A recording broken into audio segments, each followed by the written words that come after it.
Nello scontro diretto del Maggio di Cogoleto con un pareggio sarebbe terzo posto assicurato per la Sampierdanese, che quindi potrebbe godere del favore del campo nella semifinale a gara secca. Tra i lupi sono diffidati Perelli, Grazzi, Drei, Teilami e Pintimalli. Lo Sciarbarasca invece ha tardato di un punto rispetto alla Sampierdanese, è costretto alla vittoria per ottenere il terzo posto e culare quindi il sogno della seconda promozione consecutiva. Taccuino intonso per i primi 23 minuti, sino a quando il piazzato di Pintimalli rintraccia ferro. Con questa traiettoria ad uscire, l'inzuccata dell'esterno basso di Testore sorvola la traversa, controllata da Pisseri.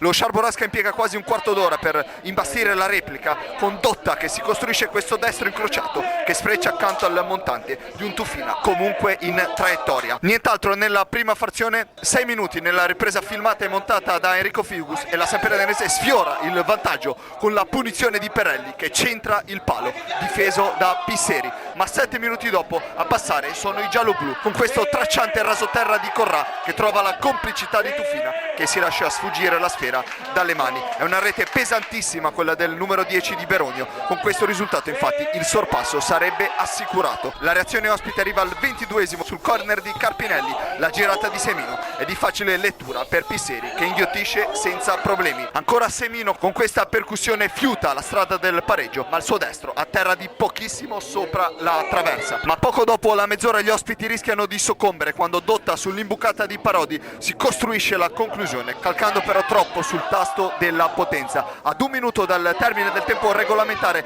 in ripartenza Firpo alla palla giusta per mettere in ghiacciaia la vittoria, ma questa volta Tufina è decisivo nel murare con i piedi la conclusione. Sull'ultimo corner è il minuto 94 di Carpinelli, sale anche Tufina, ma la battuta del centrocampista viene intercettata, dando là al cost to cost di Firpo, che può mettere i titoli di coda sul 2-0 conclusivo.